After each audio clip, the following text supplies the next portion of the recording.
आप सभी को मेरा नमस्कार। मेरा नाम अनिल कौशिक है और मैं गणित अध्यापक के पद पर राजकीय मॉडल संस्कृति वरिष्ठ माध्यमिक विद्यालय गांव सांगी रोहतक में कार्यरत हूं। प्यारे विद्यार्थियों, आइए आज हम चर्चा करते हैं 8वीं कक्षा के गणित विषय के घातांक और घात उप विषय पर, जिसकी वीडियो भाग संख्या है 3। पिछली दोनों वीडियोज में हमने चर्चा की थी कि घातांक क्या होता है और घात क्या होती है और किस प्रकार से ऋणात्मक घातांकों को हम सरल कर सकते हैं, और हमने चर्चा की थी कि किस प्रकार ऋणात्मक घातांकों वाली घातों को हम धनात्मक घातांकों के रूप में किस प्रकार से हम ट्रांसफर कर सकते हैं, उनका रूप बदल सकते हैं। जिन घातों की जो ऋणात्मक घातांक हैं उनको धनात्मक घातांक कैसे बना सकते हैं, इन तीनों उप विषयों पर हमने पिछली दोनों वीडियोज में चर्चा की थी। तथा पिछली वीडियोज में हमने घातांक के नियमों पर भी चर्चा की थी कि घातांकों को सरल करने के लिए हम कौन कौन से नियमों का प्रयोग करते हैं। वे उन सभी नियमों को भी हमने अच्छी प्रकार से सीखा था, समझा था।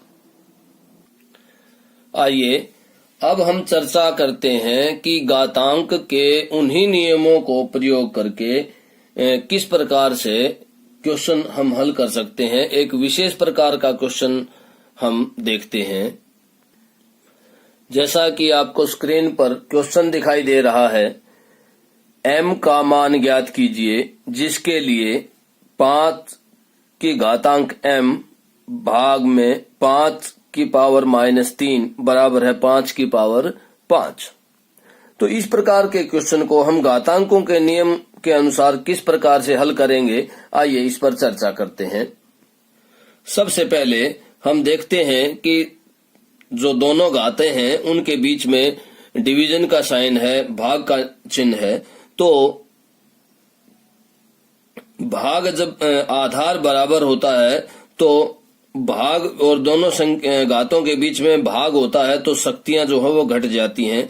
तो इस प्रकार यहाँ पर 5 की पावर m -3 हो जाएगा इस तरह से। ये देखिए, क्योंकि m में से -3 को हमें घटाना है, क्योंकि डिवीजन है दोनों के बीच में, तो -3 को हमें m में से घटाना है, तो m -3 हो जाएगा और राइट साइड हमारे पास एज इट इज रहेगी। उसके बाद नेक्स्ट स्टेप जो होगा वो पावर्स को सोल्व करेंगे, घातांक को सोल्व करना है हमें अब। तो यहाँ पर m जमा 3 हो जाएगा, क्योंकि माइनस और माइनस क्या हो जाएगी, प्लस, और 5 की पावर 5 एज इट इज आ जाएगा। अब आप देखिए, दोनों घात जो हैं वो समान आधार की हैं और दोनों घातों की पूरे की वैल्यू भी क्या है, बराबर है। तो पावर्स जो है, घातांक जो है वो क्या हो जाएंगे, इक्वल हो जाएंगे। तो यहाँ पर हमारे पास क्या आ जाएगा कि m जमा 3 बराबर है किसके आ जाएगा, 5 के। यहाँ पर m जमा 3 की वैल्यू क्या हो जाएगी, m जमा 3 की वैल्यू किसके बराबर आ जाएगी, 5 के बराबर आ जाएगी। और यहाँ से m की वैल्यू क्या आएगी, देखिए m जो है वो क्या आ जाएगा, 5 - 3 बराबर है 2। तो इस प्रकार हम इस तरह के क्वेश्चन को हल करेंगे और हमने m का मान ज्ञात कर लिया। आगे चलने से पहले हम थोड़ी सी जानकारी इसके बारे में भी बताना चाहते हैं या चर्चा करना चाहते हैं कि दशमलव की स्थिति या स्थान कि प्रत्येक संख्या में दशमलव की स्थिति क्या होती है या दशमलव का स्थान कहाँ होता है। जैसे हम 5 लिखते हैं और इस 5 में पूछें कि दशमलव कहाँ है, तो इस 5 का स्थान क्या है, इसमें दशमलव का स्थान क्या है, 5.0। इसी तरह से कोई भी जब हम संख्या लिखते हैं, जैसे हमने 121 लिखा, तो इसमें भी दशमलव प्रत्येक स्थिति में, प्रत्येक संख्या में दशमलव होता है। तो इसमें भी क्या कहाँ है दशमलव, जैसे 121.0। तो प्रत्येक संख्या के दाहिनी ओर जो है वो दाहिनी ओर दशमलव होता है। प्रत्येक संख्या के दाहिनी ओर दशमलव होता है, ये हमने देखा। अगर दशमलव नहीं है तो, और अगर दशमलव दे ही रखा है उसमें, तो फिर हमें उसी जगह से दशमलव का स्थान देखना है कि कहाँ पर है। जैसे अगर हमें ये दे रखा है कि 1.2, तो फिर हम दाहिनी ओर नहीं जाएंगे, फिर दशमलव की स्थिति यही रहेगी जहां पर हमें दिया गया है। तो इसको क्या बोलेंगे हम, 1.2, दशमलव की स्थिति वहीं रहेगी। तो हमें ये ध्यान रखना है कि अगर बिना दशमलव के कोई संख्या आपको दिखाई दे रही है तो उसमें दशमलव की स्थिति हमेशा कहां पर होगी, दाहिनी ओर दशमलव की स्थिति होगी। आइए आगे हम चर्चा करते हैं छोटी संख्याओं को घातांकों का प्रयोग कर मानक रूप में लिखना। अब तक हम बड़ी संख्याओं को, पिछली कक्षा में हमने पढ़ा था कि बड़ी संख्याओं को मानक रूप में कैसे लिखा जाता है। जैसे हमने देखा था कि इस तरह की कोई संख्या है जो आपको स्क्रीन पर दिखाई दे रही है, और उसको मानक रूप में कैसे लिखा जाएगा। आपको जो स्क्रीन पर संख्या दिखाई दे रही है वो है काफी बड़ी संख्या है, और इस काफी बड़ी संख्या को हम घातांकों के रूप में किस प्रकार से मानक रूप में व्यक्त करते हैं। तो देखिए, हम दशमलव हमेशा कहाँ मानते हैं, संख्या के दाहिनी ओर। अगर इसमें दशमलव नहीं दिया गया है तो हम दशमलव कहाँ मानते हैं, संख्या के दाहिनी ओर हम दशमलव मान के चलते हैं। अब दशमलव को हमें कहाँ तक लेके जाना है, यहाँ तक, 4 और 1 के बीच में लेके जाना है। तो हम यहाँ से काउंटिंग करते हैं, ये काउंटिंग करने के बाद 19 हो जाती है यहाँ तक। तो किस प्रकार से हम लिखेंगे, देखिए, 1.4, 5, 6, 7, 8, 9, 8, 7, 6, 5 और गुणा में 10 की पावर कितनी लेंगे, 19, क्योंकि हमने जो दशमलव है उसको 19 स्थान बाईं तरफ खिसकाया है, और जब दशमलव बाईं तरफ खिसकता है तो 10 की पावर जो है वो पॉजिटिव धनात्मक पावर होती है। तो 19 यहाँ पर 19 स्थान खिसकाया है तो 10 की पावर 19 हो जाएगा। तो इस प्रकार हमने इस बड़ी संख्या को मानक रूप में लिखना सीखा था 7वीं कक्षा में। आइए अब छोटी संख्या को किस प्रकार से मानक रूप में हम लिख सकते हैं। अब आपको स्क्रीन पर एक बहुत ही छोटी संख्या दिखाई दे रही है जिसमें दशमलव यहाँ है, दशमलव के बाद ये देखिए 3, 3, 6, 3, 9, 3, 12 और 3, 15 और 3, 18 और 3, 21 स्थान तक यह संख्या दशमलव के बाद लिखी गई है।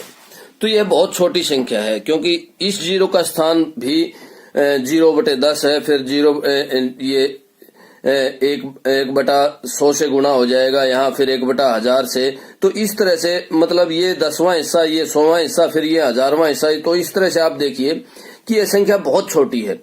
अब इस प्रकार की संख्या को हम घातांकों का प्रयोग कर मानक रूप में कैसे लिखेंगे, क्योंकि हमने बड़ी संख्या को तो आसानी से लिख लिया, लेकिन जिस प्रकार से हमने बड़ी संख्या को लिखा है उसी प्रकार से छोटी संख्या को भी लिखा जाएगा। देखिए, अभी ध्यान से समझिएगा, हमने दशमलव यहाँ था बड़ी संख्या में, तो हम बाईं तरफ दशमलव को लेकर के गए और 10 की पावर हमें क्या, धनात्मक पावर हमने ली।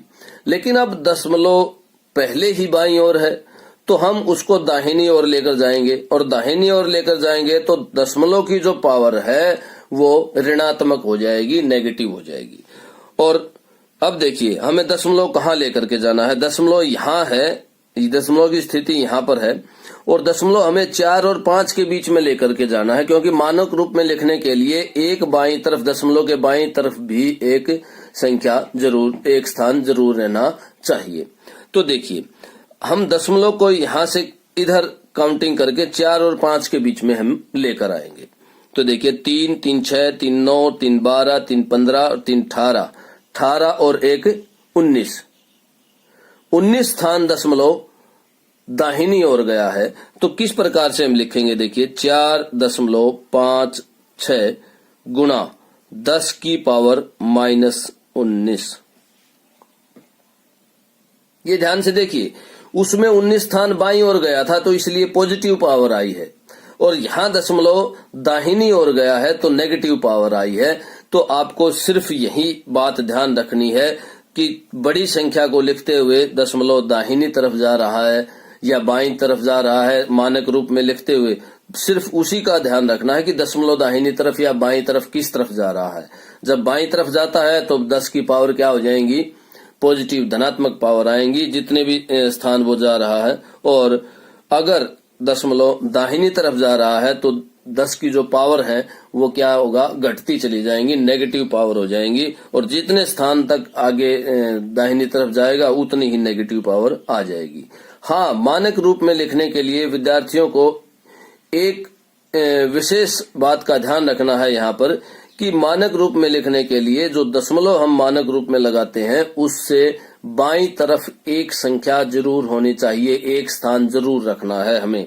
तो जैसे इस बड़ी संख्या को लिखते हुए भी हमने एक स्थान जरूर रखा है, और छोटी संख्या को भी घातांकों का प्रयोग करके मानक रूप में लिखा है तो हमने दशमलव से एक बाईं तरफ स्थान जरूर रखा है। तो इस प्रकार हम छोटी या बड़ी संख्याओं को घातांकों का प्रयोग करके मानक रूप में बहुत ही आसानी से हम लिख सकते हैं। जैसा कि आपको स्क्रीन पर दिखाई दे रहा है, एक क्वेश्चन दिखाई दे रहा है, संख्या दिखाई दे रही है, उसको हमें घातांकों का प्रयोग करके मानक रूप में व्यक्त करना है।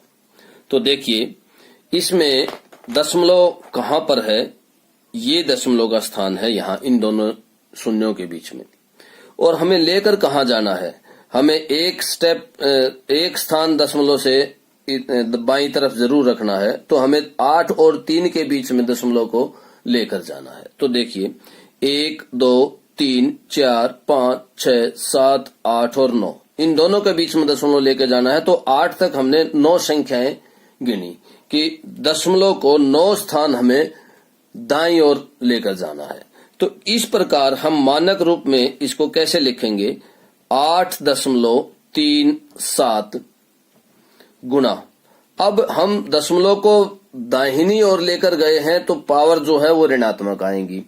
तो कितनी ऋणात्मक आएंगी, 9 स्थान हम दूसरी तरफ लेके गए हैं, तो क्या आ जाएगा कि 8.37 गुना 10 की पावर 9। तो इस प्रकार हम छोटी संख्याओं को मानक रूप में व्यक्त कर सकते हैं।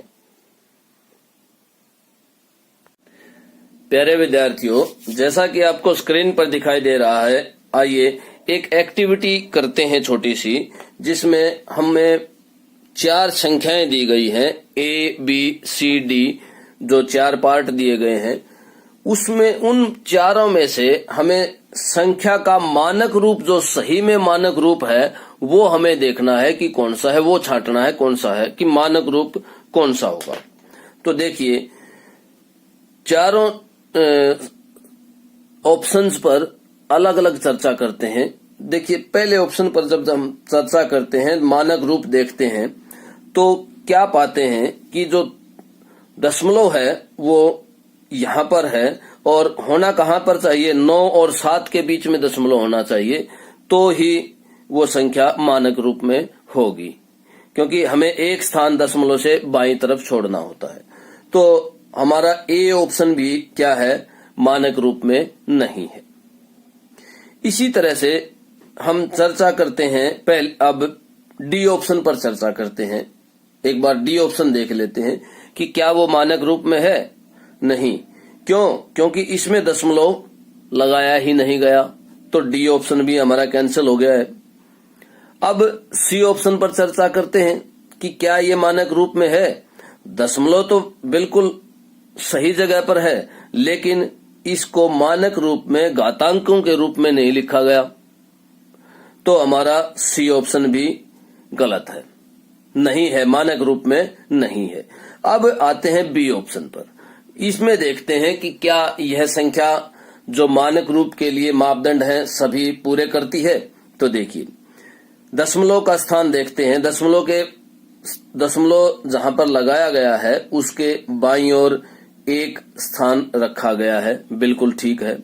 और उसके बाद जो 10 की पावर जो है वो भी उसको संख्या घातों को भी किस रूप में लिखा गया है, घातांक के रूप में लिखा गया है। संख्या को घातांकों के रूप में भी लिखा गया है। तो इस प्रकार हमने 4 ऑप्शंस में से बी ऑप्शन को छांटा और बी ऑप्शन जो है वो मानक रूप में सही प्रकार से लिखा गया है। तो इस तरह से हमने एक छोटी सी एक्टिविटी या 4 ऑप्शन में से चूज किया कि मानक रूप में कौन सी संख्या लिखी गई है। आइए अब हम चर्चा करते हैं कि मानक रूप से सामान्य रूप में किस प्रकार लिखेंगे। मतलब अब तक हमने देखा कि सामान्य रूप से हम घातांकों का प्रयोग करके संख्या को मानक रूप में कैसे लिखते हैं। अब हमें सामान्य रूप में लिखना है। तो देखिए, सामान्य रूप में सबसे पहले आप इस प्रकार लिख लीजिए, जो हमें संख्या दी गई है। अब देखते हैं, अगर घातांक ऋणात्मक है तो दशमलव इस तरफ जाएगा, बाईं ओर जाएगा, और घातांक धनात्मक है तो दशमलव दाहिनी ओर जाएगा। अब देखो, ऋणात्मक है घातांक तो बाईं ओर जाएगा दशमलव, तो यहां पर दशमलव है तो 6 बाईं ओर जाएगा। तो एक ये 2 3 4 5 6 इस प्रकार दशमलव यहां पर चला जाएगा और ये संख्या जो है वो सामान्य रूप में लिखी गई है। आइए एक और उदाहरण देखते हैं। 7.005 गुणा 10 की पावर -4, मतलब जो घातांक है वो ऋणात्मक है। तो हम इस प्रकार से इसको पहले की तरह एज इट इज लिख लेते हैं। अब दशमलव यहां पर है और दशमलव ऋणात्मक घातांक है तो दशमलव बाईं ओर जाएगा, इस तरफ खिसकेगा। तो कितना खिसकेगा? 4। तो 1 2 3 और 4 यहां पर दशमलव आ जाएगा। तो ये जो है इस मानक रूप की सामान्य स्थिति है। तो इस प्रकार हमने मानक रूप से सामान्य रूप में लिखना सीखा। आइए एक और उदाहरण लेते हैं, जिसमें जो कि विशेष उदाहरण है और उसको हम मानक रूप में ही व्यक्त करेंगे। मोटे कागज की मोटाई 0.07 मिलीमीटर है। अब इसको हमें कागज की मोटाई को ही हमें मानक रूप में लिखना है। तो सबसे पहले हम क्या देखते हैं कि दशमलव कहाँ जाएगा। दशमलव जाएगा, हमें एक स्थान तो रखना होता है दशमलव से बाईं तरफ, तो दशमलव यहां चला जाएगा। तो ये हो जाएगा 7.0 गुणा। अब ध्यान से देखिए, दशमलव किस तरफ गया है? दाहिनी तरफ। दाहिनी तरफ गया है तो 10 की जो पावर है वो ऋणात्मक आएगी, धनात्मक आएगी। थोड़ा विचार कीजिए यहां पर। चलिए चर्चा करते हैं। आप वीडियो को रोककर भी यहाँ विचार कर सकते हैं। जब दशमलव दाहिनी तरफ जाता है तो घातांक जो है वो ऋणात्मक आता है और ये 2 स्थान गया है तो इस तरह से आएगा 7। और इसको आप मानक रूप में इस तरह से भी लिख सकते हैं, 7 गुणा 10 की पावर 2। तो इस प्रकार हमने देखा कि जैसे कागज की मोटाई है या और इसी प्रकार के उदाहरण हैं, उनमें हम किस प्रकार से मानक रूप में व्यक्त कर सकते हैं। अंत में आशा करता हूं कि आपको घातांक और घातों को अच्छी प्रकार से सरल करना आ गया होगा और आप बड़ी संख्याओं एवं छोटी संख्याओं को घातांकों का प्रयोग करते हुए मानक रूप में किस प्रकार से व्यक्त कर सकते हैं, अच्छी प्रकार से कर पाएंगे। धन्यवाद।